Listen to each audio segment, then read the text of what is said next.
They're doing it right. They've got it set up where they could become the next dynasty.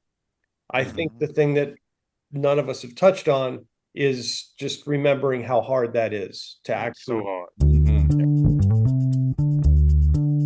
Greetings and salutations, and welcome to the Odd Coaches Podcast, the authentic voice of sports leadership, where coaching wisdom meets real talk. I am your host, Dr. Keith Adams, and on today's Wind Up Wednesday edition, we will talk about parity good for the NBA, NBA summer signings, and can the Indiana Fever hold on? Because the entire WNBA needs you in postseason. Joining me today, Captain for Life, Will Cotton, and our favorite administrator, Robert Abney. So let's get to it.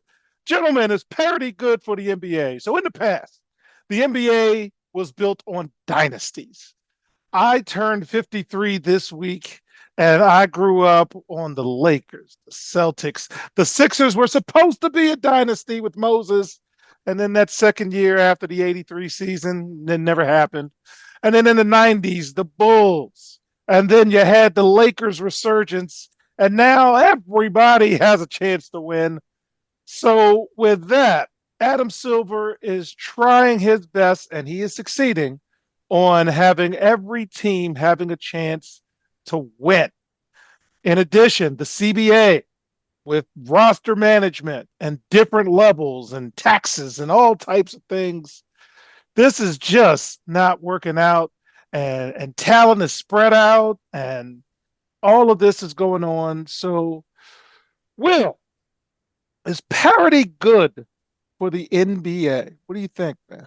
Yeah, I love it. I think it's great for parity.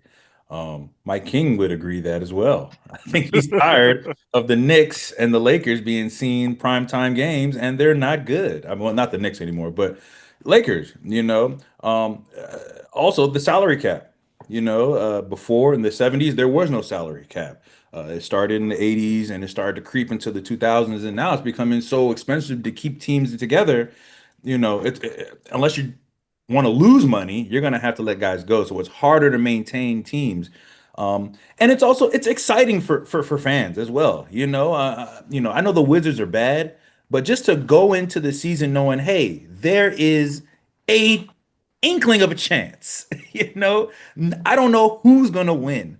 It's better than just going into the season saying, oh man, well, who's going to be come up second against the Lakers? Who's going against the Spurs? Man, I like it. I like the parody. I think it's great. I think it's great for sports betting as well. I think it's also great for fantasy sports. I think it's a great thing for everyone. If you're not grabbing one of those 3, 4, 5 guys from the first prime team, you have a chance. I love parody, man. I like it. It keeps us watching, even though the product has really gone down. But that's what the NBA had to offer, because back in the day, I don't want to say back in the days, you young guys over there, but back in the days, the quality was so much better. It was so much better. And there's no quality right now. So what are they going to do? It's like, well, we have to provide parity, because we can't just have bad basketball and knowing that one team's going to win the whole thing. So yes, long story short, I do think parity is great for the NBA. It's great for everyone, and I hope it continues. All right, Robert, as a seasoned NBA watcher, is parity good for the NBA? Well, so how did we get here? We got here for a couple reasons, and Will already touched on one, and that's the CBA and the salary cap. Um, and you're seeing it not only in the NBA, but you kind of see it across the board in professional sports. There are no dynasties in Major League Baseball. There are no dynasties in the NFL. You have teams that are good, that are always good, but why are they good? Because they got a quarterback, right? The Chiefs are always going to be there as long as they have Patrick Mahomes. The Bills are always going to be there as long as they got Josh Allen. The Ravens and Lamar Jackson. I mean, and you go back a few years. I mean, Green Bay was always good with Aaron Rodgers. I mean, they were never great, and he complained all the time about how they never put anybody around him, but they were always pretty good.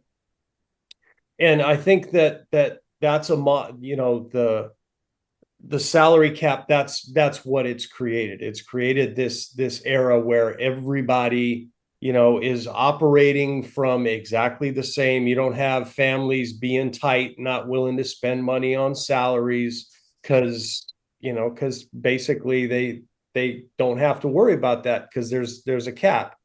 And you don't want to be, sometimes teams will get over the cap, but they don't want to be over it for too long because then they start paying fines. And I mean, that's just kind of what it's become.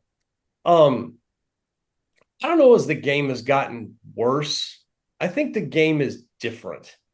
I mean, because there's so much 3-point shooting. You don't have a ton of back to the basket guys who you can go to on the. There are no Bernard Kings, right? Bernard King was a machine on the block. Mark Aguirre was a machine on the block. Those dudes could score in the paint, and you don't have a bunch of guys like that anymore. Throw out Alex English too. I can't go without Alex English. I'm sorry. Yeah. Yeah, the Nuggets back in the day, those guys, they scored 130 every night, and they generally gave up somewhere between 125 and 135. Lafayette Fat Lever. Okay. Sorry about that, fans. But it's also like getting the bag. Yeah. When we were growing up, at least from the end of my era, there was winning the championship. Winning. That was we will take less to go win. We will take less to win. We'll do this to win. And now cats are like, man, look, if I win early, if I win very young, like I'm 2021, I'm getting the bag. I'm not staying where I'm at. I don't care about anything like that. And that creates a lot of flux in the NBA. I mean, especially looking at Kawhi. Kawhi won so early, he went back and forth and back into the conferences and blew everything up. So get the bag is part of it because these kids don't value championships as we did. Get the bag is number one for sure. I think there's some validity to that. I think that these guys, you want the opportunity. I mean, you're talking about, let's be honest, you're talking about generational wealth with some of these guys. If they don't do anything stupid, which unfortunately a lot of them do, if they don't do anything stupid, their family is taken care of. And their children's families are taken care of, and they don't, and they're set. But I don't know. And going back to the game just being different. I mean, how many guys around the league, are on rosters because they're 3-and-D guys? They're 3-and-D. That's all they do. They guard the perimeter. They shoot 3-point shots from the corner. And those guys are pretty interchangeable, right? So if you have a star or two and you find 2 or 3 guys, 3-and-D, who are pretty good, find a big who can rebound and set picks, you're going to be pretty good. You're going to be pretty good. And I want to get to that. I want to go with you with this, Robert, in terms of leadership, the importance of roster management. So to be good now, not only do you have to collect talent and you've got to find cheap talent, but you also need to avoid those bad contracts. And Robert, as a former administrator, it's hard to get rid of a bad teacher. It's hard to get rid when you pick wrong. Oh my goodness.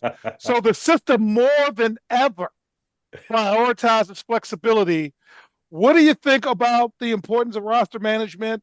And is there any team, Robert, in your eyes, that are doing it better than others, or a team doing it very, very badly? What do you think? The easiest examples of both, the team doing it wrong right now is the Sixers. The Sixers are in trouble because you've got Paul George. You've got Paul George, who can't play a full season and hasn't played a full season for a long time. And I'm sorry, not a fan. I'm just not a fan. I think you can do better than that for less money, right? And then you have Joel Embiid, who apparently his knee is made of cream of wheat or something because he's going to be out again. And You signed both of those guys to long-term. You have both of those guys under contract for a long time for a lot of money, and you're stuck. There's nothing you can do with those two guys. Mm-hmm. On the other side, that pretty easy one is the Thunder. You got the defending NBA champs.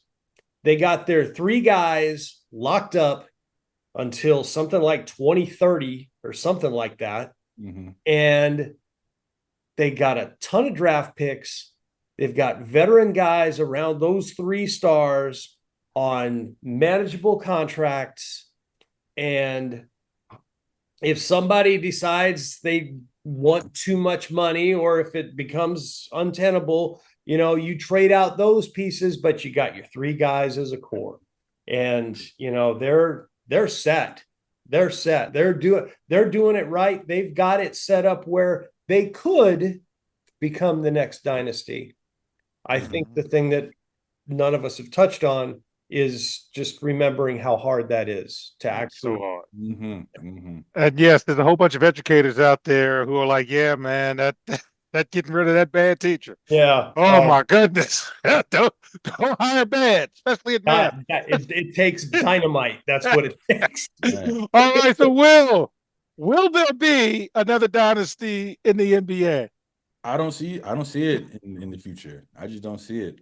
I think there's a lot that comes to getting a dynasty. If we think about the last one was the Warriors. I mean, how are you ever going to draft three guys? Two of the guys are going to be shoe-in Hall of Famers. The other one is on the cusp in terms of his skill set and everything like that with Draymond. But it's not going to happen. It's not going to. It's almost impossible to happen.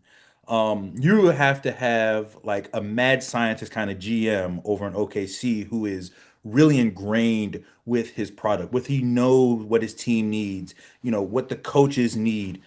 They have a great situation where, and we'll take another bad team, Robert. Let's look at the Kings. I mean, the Kings, they're going out, they're just grabbing names. If you looked at their roster, you were like, this team should be in the top 4 or 5 in the West, and they can barely get in the play-in. It really it speaks to GM and the front office really being in tuned to the plan that they want, the cap management that they run, and also just creating the environment that allows teams to succeed. And there's a couple of them like that. Unfortunately, there are also a lot more there aren't. Well, and there are so many rules. I mean, you can trade these you can trade these unprotected picks, but you can't trade these protected picks. If you know the game, you can do this, but you can't do that, and it's like being an accountant. If you know the laws, your taxes are going to be very minimal. I mean, the rules, the rule, and the contracts, and these contracts count, and this much count. Oh yeah. And then at the end of the day, gentlemen, the players actually have to play. They're going to throw the ball. Yeah, they have to play and develop. Swing to the offside. Right. You're going to have to get steady. And you have teams like you have the Bucks with Giannis, and you have the Nuggets with the Jokic, and I mean, what happens? What do they do if one of those, like if Jokic breaks his leg? What do the Nuggets do? Yeah. So I mean, nothing. Right. Nothing. All right. So fans, in segment 2, we're going to talk about NBA summer signings. And will these moves, as we talked about roster management, make a difference when we get to the regular season? We'll be right back on the Odd Coaches Podcast. Hi, everyone. Dr. Keith Adams here. And for over 30 years, I've dedicated my life to helping student athletes succeed, not just on the fields and the courts, but in the classroom and beyond. And that's why I founded the CKA Save Project. The CKA Save Project understands that finding the balance between academics and athletics is crucial for long-term success. That's why the CKA Save Project offers a range of programs, including personalized consulting, mentorship, and coming in 2027, our innovative Gap Year Basketball Academy designed to assist both young men and women reach their full potential both on and off the court. I'm incredibly excited to announce that the CKA Save Project is now partnering with the Cascade Sports Network. This partnership will allow us the opportunity to amplify our message and reach even more student athletes through the Odd Coaches podcast and other exciting initiatives. Join the CKA Save Project and the Cascade Sports Network as we empower the next generation of student athletes. Visit CKA on the web at www.ckasaveproject.org to learn more. Let's work together to find the balance and help unlock your potential. Welcome back to the Coaches Podcast.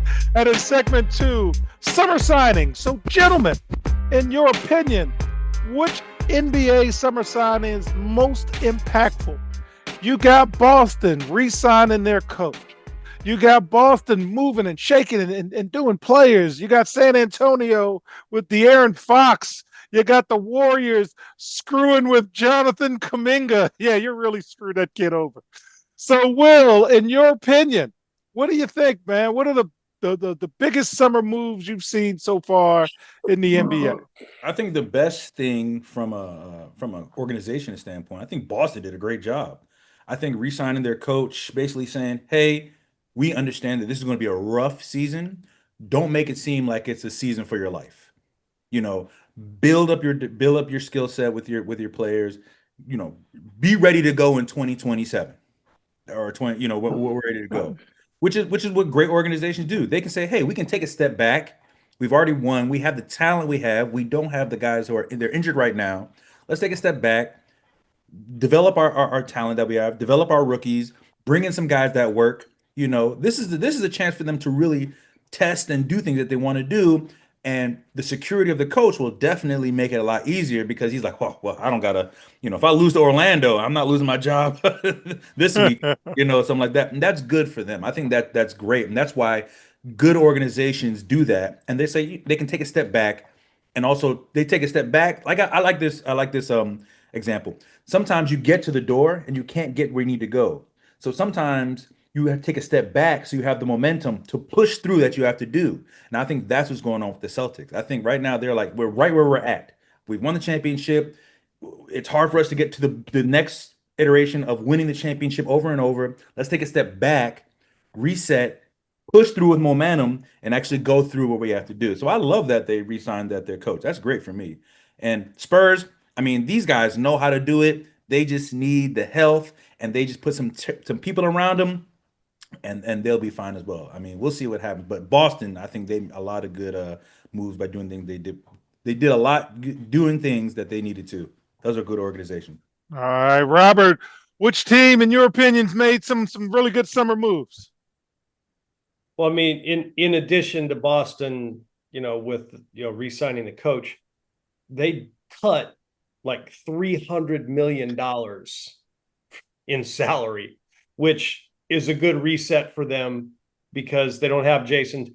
We probably will not see Jason Tatum until around Christmas of 26, right? Yeah, Will knows if Coach Adams was it, no, not at all. Because let's be honest, that the race for the playoffs really starts after Christmas, right? Mm-hmm. That's when people start to tune back in. November, December, he doesn't need to be back for that. The Spurs, I think what they're doing is a response to the Thunder. They've got a young core. They're locking them up. Dylan Harper. That's a pretty good draft choice for them. So now you got Dylan Harper, you got De'Aaron Fox, you got Stephon Castle with Wemby. That's a good core of four. They're going to be competitive. The West is really good. So they're probably at best this year still like, play-in game range, but they're going to be moving. Golden State, I don't know what they're doing. I've never been able to figure out why Steve Kerr doesn't like Jonathan Kuminga. I think there's some ability there. He just has never really let him play. Mm-hmm. And it makes me wonder if there's something else going on behind the scenes, like if Steph Curry doesn't like him, or if he's a bad teammate, or he doesn't practice. He doesn't practice. And we'll never know. But it makes me wonder with him if there's something else going on. Okay, because if you're going with talent, if you're going between Jonathan Kuminga and Josh Giddey,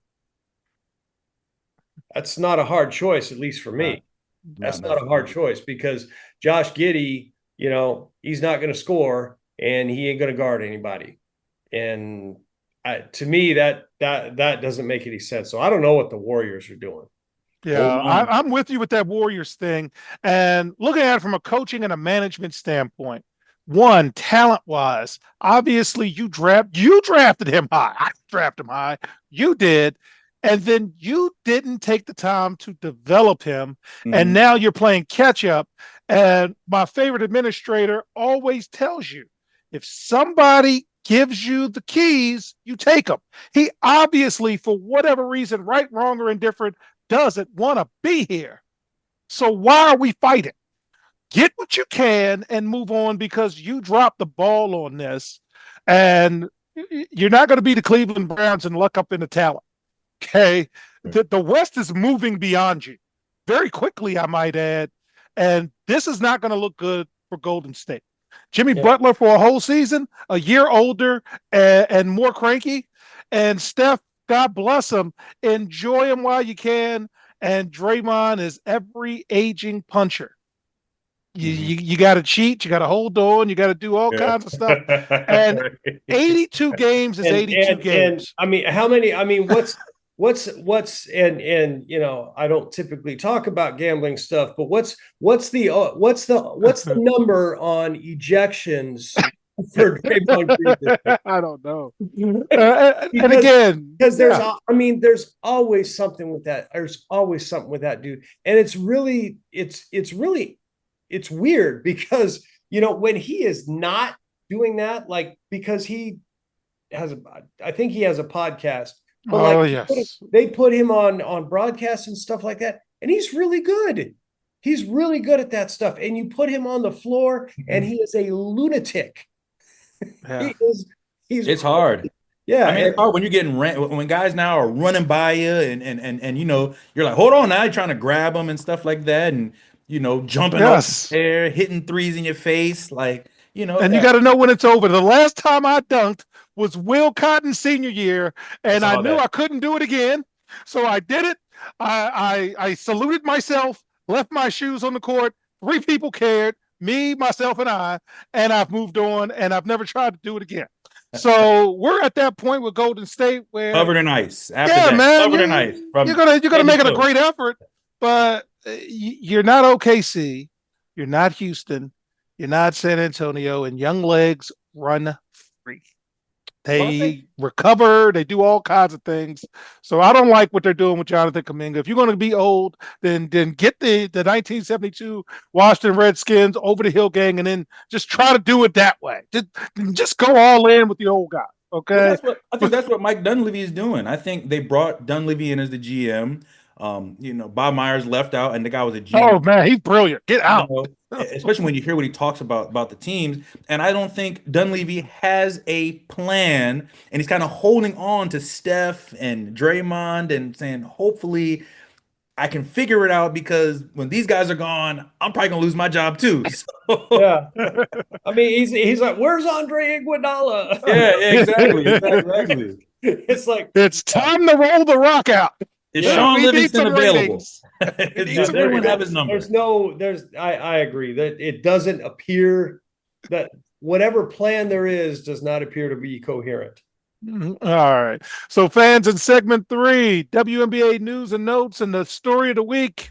Can Indiana hold on to get to the postseason? Because you got some negotiations coming up and you need some help. We'll be right back on the Yacht Coaches Podcast. Hi, everyone. I'm Dr. Keith Adams, and for years, I've witnessed the struggles student-athletes face on how to truly balance the demands of academics and athletics. It's a question that I have dedicated my life to answering. That's why I wrote Finding the Balance, my personal journey to academic and athletic success. It's more than just a book. It is my personal journey, and it is filled with hard-earned lessons from decades as a coach, educator, and now president of the CKA Save Project. Inside, you will find practical advice, real-life stories, and a clear roadmap to help student athletes, coaches, and parents navigate the complex world of balancing sports and education. And now I am thrilled to bring this message to a wider audience as a proud member of the Cascade Sports Network. We're partnering to amplify these crucial conversations about student-athlete success. I believe every student-athlete deserves the opportunity to reach their full potential, both on and off the court and the field. You can purchase your copy directly from our website at www.ckasaveproject.org. Join me and the Cascade Sports Network as we work together to help every student athlete succeed. Welcome back to the Odd Coaches Podcast. In segment 3, we are about a month out. The regular season ends September 11th, and the playoffs begin September 14th. Advance the top 8 teams make the playoffs. So right now, Minnesota's in first place. They're on fire. They're winning a lot of games. New York Liberty's in second place. Atlanta Dream, watch out for them, third place. Phoenix is in fourth place, and the Indiana Fever in fifth place. But on the outside looking in, the Las Vegas Aces are putting it together. The Seattle Storm are putting it together. Dominique, I cannot pronounce her last name, sorry, FD, but she's learning how to play in the WNBA. The Golden State Valkyries, the LA Sparks are 8-2 their last 10, and locally, the Washington Mystics are hanging out. So the big story of the week for me, can the Indiana Fever hold on? So they lost Sydney Colston and Ari McDonald for the rest of the season. That's not good. Colston tore her ACL, and McDonald broke a bone in her right foot. You also have Caitlin Clark out, and there's a delicate thing with Caitlin Clark. And in terms of the injury, this is you got to think long term with that, and with hamstrings and groins and those types of things. Most of that is just rest. So McDonald was brought in to replace Caitlin Clark. Man, so Will, can the Fever hold on? Because, quite frankly, the WNBA needs the Fever and Caitlin in the playoffs. Because when you go to those negotiating tables and you look at those ratings, you've got to have something to get whatever you said on your T-shirt. What do you think, Will? Oh, yeah, for sure. I think the Indiana fans, when Caitlin Clark first got on the scene, there was a lot of energy. There was a lot of we can do it. They were getting a lot of attendance. People are, rooting for them. Now, without Caitlin Clark, it's kind of died down. It's kind of like, okay, well, we're back to what we saw, and, we're not supporting because we're no longer interested anymore. The phenomenon is gone, I will say. I don't know. I think I can't believe that this entire league is driven by one player. It's kind of embarrassing. Don't get me wrong. She's a ticket. She brings people in, but at some point, as an organization, you can't live and die with one player. Those days are over. So, again, we constantly just talk about how the franchise, the organizations just don't know how to make money. They don't know how to market their teams. They don't know how to do these things. And unfortunately, if you're losing fans in person, that one extra thing that you can push you to the playoffs is not going to happen. And it doesn't seem like there's any sort of coming to an end of Caitlin Clark joining. I don't know if she's practicing. I don't know what she's working on. So I don't think the Fever are going to be in the playoffs because I think she's just breaking down. Sometimes it just happens. She's been playing basketball. She went from college to pro. She only had like a 2-week break. And then she was right into the WNBA. She was going on the tour. She's going over here. I'm sure she was working out previously, and then now she's going to Harvard this season. Now she's hurt. It's a lot. It's a lot. But one league should not lean on Caitlin Clark. There should be a ton of other players that they can jump on. And right now, I think they're losing on both sides because people are stopped watching. They're no longer interested anymore. And the teams that are supposed to be are gone. I mean, look at Angel Reese. Chicago's not even in. You know what I'm saying? Chicago will not make the playoffs. I'm going to go out on a limb right now and say they're not going to make the playoffs. Playoffs. All right, Robert. Can the Fever hold on? They're fifth right now. We got a month left in the season, and they're dropping like flies. And other teams are getting hot. What do you think? And again, weird stuff, weird league rules. They can't replace a player. They can't replace a player until I think today. So we're taping on Sunday. They played Saturday night. They were only dressing 9 players because they couldn't replace either of the 2 that got hurt until today. It's crazy. Right. And then they play the Wings, Dallas Wings on Tuesday. Now that should be a marquee game because you got Caitlin Clark, you got Paige Buckets, and both of them. And you know what? You can't control injuries. I mean, that happens. And you already talked about it. You hurt a groin, all you can do is rest. I mean, you can't hurry back from that. You can't play through it. It's not like ankle. I'm a tape up. Yeah. Okay, but it's not like hamstring, groins. Yeah. It's not like you can tape that up and play through it. You can't. And so I don't know. I mean, the league has other players they can market. You've got Sabrina Ionescu, you've got Asia Wilson, you got Nafisa Collier, you got all these women who can play. And you look on social media and what do you see? You see Caitlin Clark and you see Angel Reese, who and we've talked about poor Angel. Chicago's not very good. It's just not very good. Yeah, they're not. And you fired the coach for what? See, you're still bad. Yeah, you're still bad. Angel Reese has her moments, but I mean, she's not moving the needle. No, she's not moving the needle, and there are 10 post players in the league that are better than she is. But I also think the All-Star game really put a bad taste in a lot of people's mouth. I think they kind of it's been hanging around long. It's like stink on a monkey. It's hanging on longer than it should be. It's bad. Well, and let's be honest. I think our political climate probably has a little bit to do with that as well. It is possible. All right. So, Robert, I'm going to come to you with this. I haven't watched it. I'm going to watch it within the next 2 weeks. But there is a docuseries on Amazon Prime, and my wife uses enough Amazon, whatever, that I have Amazon Prime so I can see Thursday Night Football, even though that's going to be the ESPN contract with that. But Diana Taurasi said a few things about making a lot of money in Russia and having to go overseas when she had to play, and she played 20 years and WNBA didn't pay her much. And now you're going to have hopefully a better CBA. Is this old person get off my lawn type of comment, or, hey, she's got a point? What do you think? I think both of those things are true. I mean, is she get off my lawn? Yes.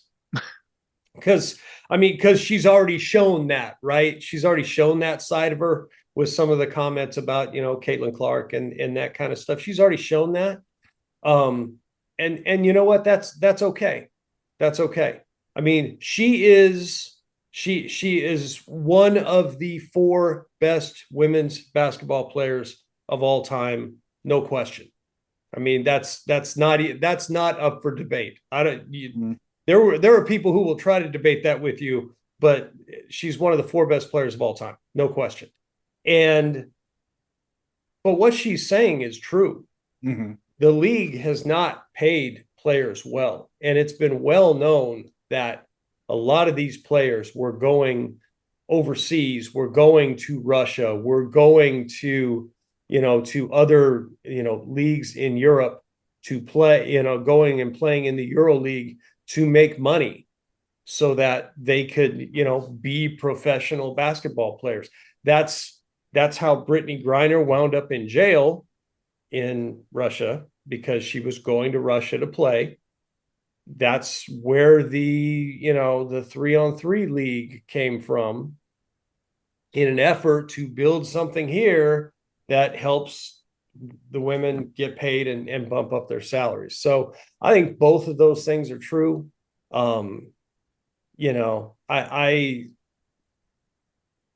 They're not going to get paid. They're not going to get paid what they should be paid. It's not going to happen. And the reason it's not going to happen is not because we're not moving that direction, because we are. They're going to get paid. The CBA is going to be a lot better for them, but the league is still not on financial footing where they can pay them as much money as, even comparable to the NBA. But also, if you look at the history of all of these, all of the major sports leagues in the country, that's kind of how it's gone, right?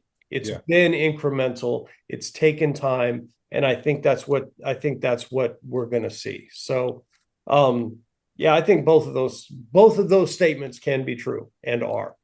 All right, Will. Diana Taurasi's career matched when you ended until like now. Is this old person get off my lawn to you, or hey man, this is just what it is? It's a little bit of both.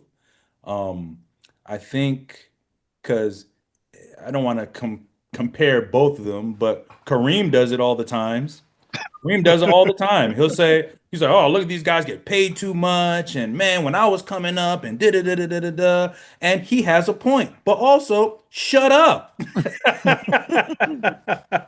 like, dude, we can't change when you were born, dude. Like, it is what it is, And to be fair, most people, especially WNBA players, don't make $10 million in their career. Diana Taurasi has. So when you have $10 million, not excluding any sponsorships like that, so she's probably closer around $15-17 million. I get it, but you're making more than most people in a company that operates on a deficit. I didn't like the janitor comment. I'm like, man, as a public educator, we need everybody. So why are you throwing what did the janitor do to you? He didn't do nothing. Leave him out of this. Now, don't get me wrong. If there's a janitor out there, an opportunity job where it's $1.39 million, sign me up. Because it doesn't matter. There's people who work engineering jobs. There's people who are doctors. There are people who have been working with organizations who've been making money who don't make $1.3 million for the WNBA. Now, is she wrong? No. Does she want a little bit more? Probably. But you made around $15 million in your career. That's success. What you do with your money is you. I don't know if you still got it, whatever, but it's hard for me to really cry on that. I think she goes a little bit. I think her point of view of how she presents it. She presented like she was not making money and she was living with her parents and things like that. It's like, no, dude, you were a millionaire. You were good. Now, if you took the stance of, I love where the league is going. I wish I could have played in this era and made that kind of money. It would have been awesome to great. It's great to see the women make more, show some love. But at the same time, she's not gaining any fans complaining, and she's not going to any colleagues who are going to be like, well, girl, you made 10 million more than me. I live with my parents. Has that ever been her personality, though? It never has. Well, that's not her. It's not her. And sometimes the best way to do is just not talk. Because you're not going to. People are like, I don't feel bad about her. Like, why? She's a legend. She's going to be making millions of dollars. Yeah, because she's got with Sue Bird doing the Manning cast kind of thing. Yeah, I mean, that's good stuff. She's not hungry. She's going to be making a lot of money for a long time because she's Diana Taurasi. Mm-hmm. Yeah. All right, good stuff, man. So on behalf of our Cavalcade of Stars, I'm Dr. Keith Adams saying thank you for listening and or watching the Odd Coaches Podcast, the authentic voice of sports leadership where coaching wisdom meets real talk. Also seen on the Cascade Sports Network. And we will see you on the sidelines. Until next time, take care. The Odd Coaches Podcast is sponsored by the CKA Save Project. The CKA Save Project is an industry leader in providing student-athlete academic and athletic support. From assessing student-athletes' academic and athletic skills, to measuring and monitoring student-athlete academic progress, to improving student-athlete time management and organizational skills, the CKA Save Project provides wraparound services for student-athletes from middle school through college. For more information, visit us on the web at www.ckasaveproject.org or schedule a free consultation with Dr. Keith Adams by emailing cka@ckasaveproject.org. We hope you enjoyed today's show. The Odd Coaches Podcast drops new episodes every Tuesday through Friday on most weeks. Make sure you subscribe to the Odd Coaches Podcast on Apple Music, iHeartRadio, Podbean, Spotify, and YouTube. Follow the Odd Coaches Podcast on Twitter and Instagram at Odd Coaches. Follow Dr. Adams on Twitter and Instagram at CKA Save Project. In addition, follow Coach Mike Francis on Twitter and Instagram at Coach Franchise, spelled Coach Franchize. For more information about the CKA Save Project, please visit them on the web at www.ckasaveproject.org. See you next time on the Odd Coaches Podcast.